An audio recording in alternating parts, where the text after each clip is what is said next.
Your grandmother's mixer still works after 50 years. Yours probably won't make it to year 10. Same brand, same design, same price range. Completely different machine, and most people don't realize it until it breaks. Because from the outside, nothing changed. But inside, almost everything did.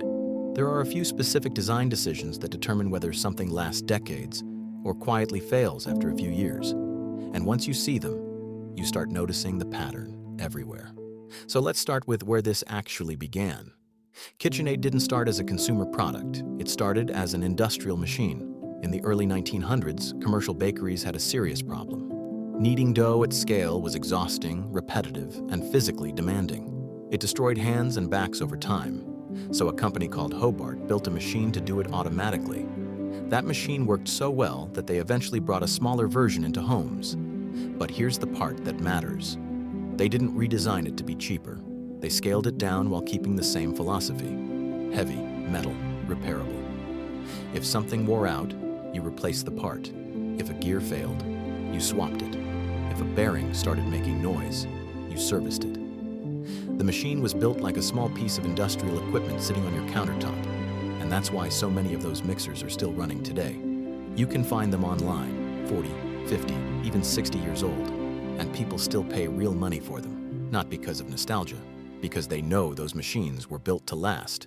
But that design philosophy didn't survive. Everything changed in 1986 when Hobart sold the KitchenAid brand to Whirlpool.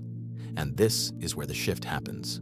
Hobart built for longevity, Whirlpool built for price point, and those two goals lead to completely different products. When you're building for longevity, you use machined metal gears. These are cut individually, precisely, and designed to handle stress over long periods of time. When you're building for cost, you move to casting. Faster to produce, cheaper at scale, easier to manufacture in large volumes.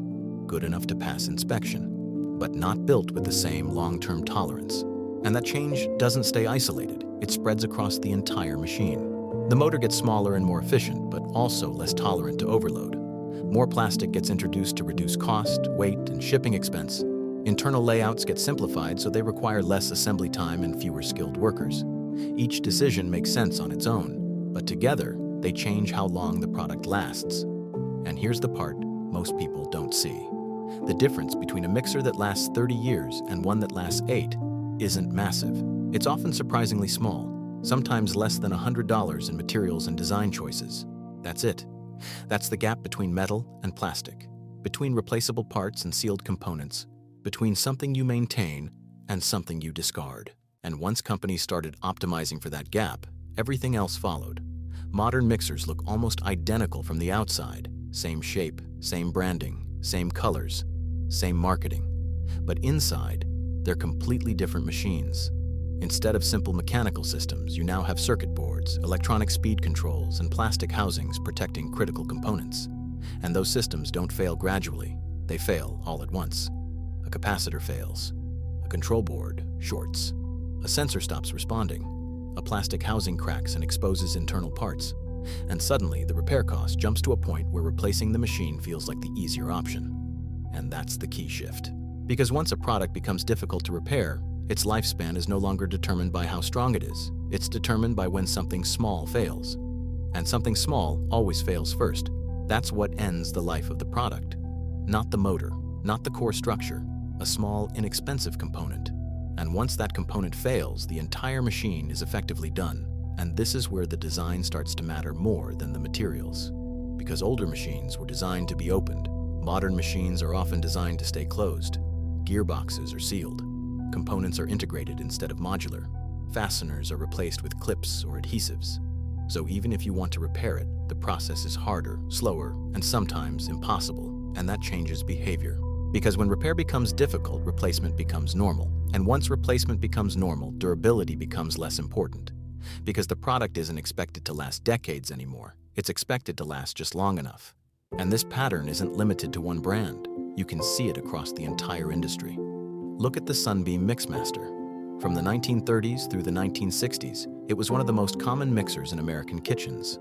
Heavy-duty motors, metal construction, simple mechanical systems. Many of them still work today. They've outlasted not just one, but multiple generations of modern replacements. That didn't happen by accident. It happened because of design choices, metal instead of plastic, serviceable parts instead of sealed components, simple systems instead of layered electronics. When you design something that way, you don't just make it more durable. You make it worth keeping. You make it worth repairing. And that changes how people treat it. But once the industry shifted towards sealed designs, electronics-heavy systems, and cost optimization, that relationship changed. Because once something is hard to repair, it becomes easier to replace. And once replacement becomes the default, durability becomes optional, and that's where we are now. So if you're buying a mixer today, there are a few signals to pay attention to. If the warranty is short, that tells you something about expected lifespan. If the gearbox is sealed, that tells you the internal parts aren't meant to be serviced individually. If replacement parts are already difficult to find, that's the clearest signal of all, because it means the product has already been designed with an endpoint in mind. And at that point, you're not buying a long-term tool.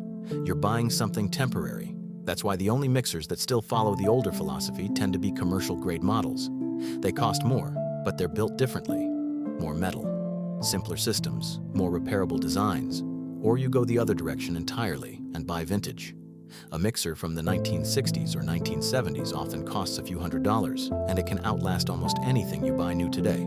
Not because it's older, but because it was built with a different goal. And once you understand that difference, you start to see it everywhere. Not just in mixers, but in appliances, electronics, tools, almost anything designed for mass production. The question isn't just how long something will last, it's whether it was designed to be kept or designed to be replaced. And once you start asking that question, you realize the answer was built into the product long before you ever bought it.